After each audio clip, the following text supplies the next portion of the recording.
हज़रात मोहतरम, ईरान बड़ी तैयारी में है। ये ख़बर बहुत इम्पोर्टेंट है और ईरान की तरफ से अक्सर ऐसी बातें आती हैं कि लगता है कि ईरान कुछ करने वाला है, लेकिन बाद में वो बात पलट जाती है। लेकिन इस बार जिसके ज़रिए ये बात आई है उसकी बात कभी पलटती नहीं है। ईरान के supreme leader Ayatollah Syed Ali Khamenei के स्पोक पर्सन और एडवाइज़र ने ऐलान किया है, मीडिया को बताया है कि इज़राइल को जवाब देने की तैयारी ईरान कर रहा है। एक तरह से इज़राइल को खुली धमकी दी है कि ईरान इज़राइल पर हमला करने की तैयारी कर रहा है। ये बात यहीं शांत हो जाती और ये शायद ब्रेकिंग न्यूज़ में मैं आपको ना बताता और इस रिपोर्ट की ये पहली खबर नहीं होती, लेकिन अगली रिपोर्ट की वजह से ये पहली खबर है।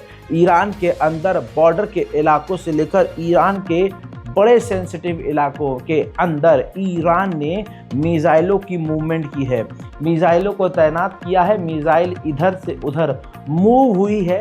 सैटेलाइट इमेज से खुलासा हुआ है, जिसके बाद अमेरिका और इजराइल के कान खड़े हो गए हैं। वहीं इजराइल के ऑफिशियल्स ने ये कंफर्म किया है कि जो इजराइल के पत्रकार हैं, जो इजराइल में रह रहे हैं, इजराइल के जो मिनिस्टर्स हैं जो इजराइल में रह रहे हैं, उनको फेक इन्विटेशन ईरान भेज रहा है, जिसके अंदर इनविटेशन में किसी प्रोग्राम का जिक्र होता है और उनको इनवाइट किया जाता है अमेरिका।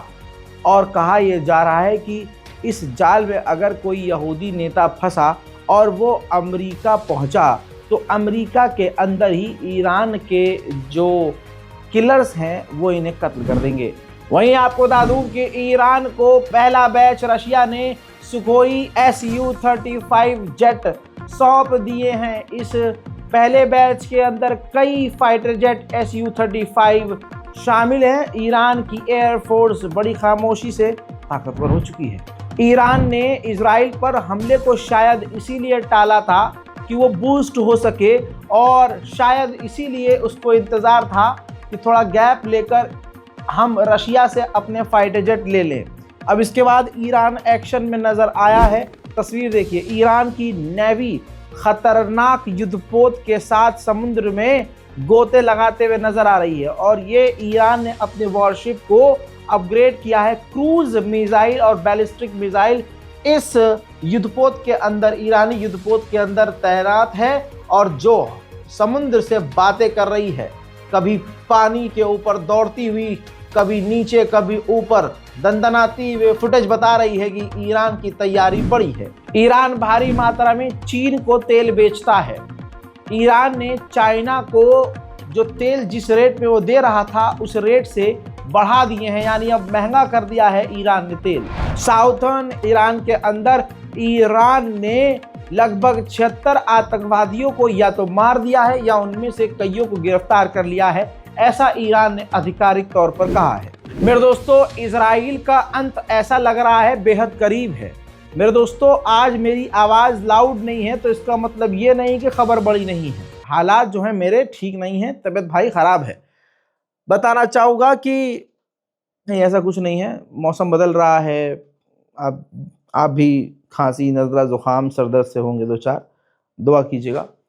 बताना चाहूँगा कि ईरानी हैकरों ने मोसाद के 35,000 एजेंट और जो मोसाद के लिए काम करने वाले 35,000 लोग हैं, उनकी जानकारियां हासिल कर ली हैं, लीक कर दी गई हैं।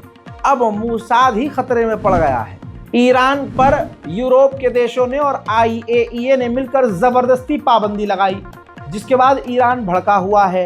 अब ईरान के पार्लियामेंट स्पीकर ने खुद कंफर्म किया है कि हमने एडवांस टेक्निक का इस्तेमाल करके कुछ नए तरह के हार्डवेयर लगाकर यूरेनियम को बढ़ाना शुरू कर दिया है, यानी जिस लिक्विड से, जिस चीज़ से परमाणु बनता है उस चीज़ को तेज़ी से बढ़ाना और शुरू कर दिया है। बात लेकिन अगर परमाणु की हो रही हो तो बता दूं कि ईरान बहुत चालाकी से चल रहा है। अब ईरान 29 तारीख को 3 यूरोप के बड़े देशों से, फ्रांस, बर्तानिया और जर्मनी से परमाणु के मुद्दे पर मीटिंग करने वाला है। वहीं सऊदी अरब में वर्ल्ड इन्वेस्टमेंट कॉन्फ्रेंस है, जिसके अंदर ईरान के इकोनॉमी और फाइनेंस मिनिस्टर दोनों ही अपनी डेलीगेशन के साथ सऊदी अरब पहुंचने वाले हैं। उधर हिजबुल्लाह के हमले में इजराइल के 2 सैनिक 12 घंटे में मारे गए और 10 बुरी तरह से घायल हुए। इसके अलावा लेबनान ने यानी हिजबुल्लाह ने इजराइल के ऊपर एक बार फिर से दर्जनों रॉकेट दागे हैं। कल देर रात को मैंने बताया था कि 200 रॉकेट इजराइल के ऊपर हिजबुल्लाह ने दागे, लेकिन उसके बाद कई और रॉकेट हिजबुल्लाह ने इजराइल के इलाकों में दागे हैं, जिसमें हमेशा की तरह आयरन डोम फेल हुआ और कई रॉकेट इजराइल के इलाकों में जाकर गिरे हैं।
अल्लाह अकबर। इसके अलावा एक और बड़ा अपडेट दूंगा। हिजबुल्लाह की मिसाइलें काफ़ी ख़तरनाक नज़र आ रही हैं। हिजबुल्लाह इस बार नई तरह की मिसाइलों का इस्तेमाल कर रहा है। पहला हमला ये कामयाब हुआ है। बताना चाहूँगा कि हिजबुल्लाह की एक मिसाइल दंदनाती हुई इजराइल के एक मिलिट्री बेस पर जाकर गिर गई है, जिससे इजराइल के मिलिट्री बेस को भारी नुकसान हुआ है।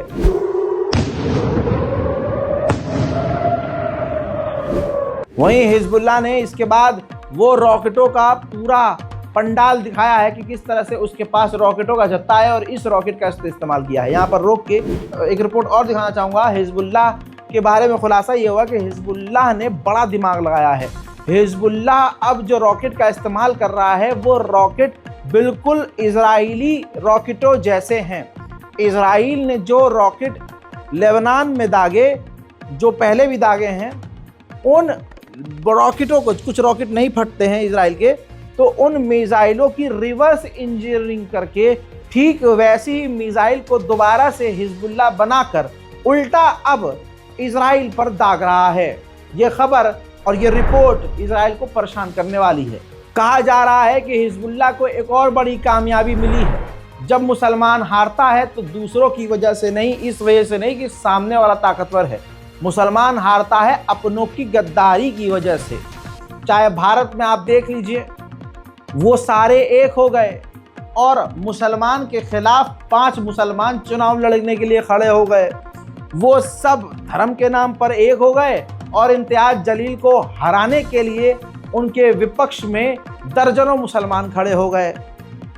बताइए फिर क्या ही होगा। बताना चाहूँगा कि हिजबुल्लाह ने लेबनान के अंदर से ही 200 लेबनीज को गिरफ्तार किया है अब तक। टोटल 200 जासूसी ये लोग कर रहे थे मोसाद के लिए, इजराइल के लिए गद्दारी कर रहे थे। हिजबुल्लाह ने पिछले 48 घंटे इजराइल के लिए नरक जैसे कर दिए हैं। 12 घंटे के अंदर पिछले इजराइल के 2 और मरकावा टैंक और एक हर्मीज ड्रोन मारकर डिस्ट्रॉय कर दिया है हिजबुल्लाह ने। हजरात, कल एक खबर बताई थी मैंने कि यूएई के अंदर एक यहूदी रब्बी धर्मगुरु गायब है। बताना चाहूँगा कि यूएई के अंदर ही अब उसकी लाश मिली है। वो वासिले जहन्नम हो गया है, मारा गया है और यूएई की अथॉरिटी ने इस सिलसिले से जुड़े हुए 3 लोगों को गिरफ्तार किया है उनके कत्ल के इल्ज़ाम में। और अभी भी कहा जा रहा है कि इसमें ईरान का हाथ है। इजरायली रब्बी का मारा जाना कोई छोटी बात नहीं है। इजराइल बौखला गया है। बात इतनी बढ़ चुकी है कि प्रधानमंत्री नेतन्याहू ने खुद धमकी दी है कि हम इसका बदला ज़रूर लेंगे। दूसरी तरफ इजराइल की लुपलुप भी बहुत हो गई है। इतनी हो गई है लुपलुप कि इजराइल ने यूएई और थाईलैंड यहूदियों को जाने से इनकार कर दिया है और कह दिया जो यहूदी वहाँ रहते हैं अपने आप को बचाकर अपनी पूरी फिक्र करें, केयर करें और सबल कर रहे हैं। उधर अमेरिका के अंदर एक इजरायली के ऊपर हमला होता है। और हमले में इसकी मौत हो गई है। अभी अमेरिका के द्वारा कोई डिटेल रिपोर्ट नहीं आई है।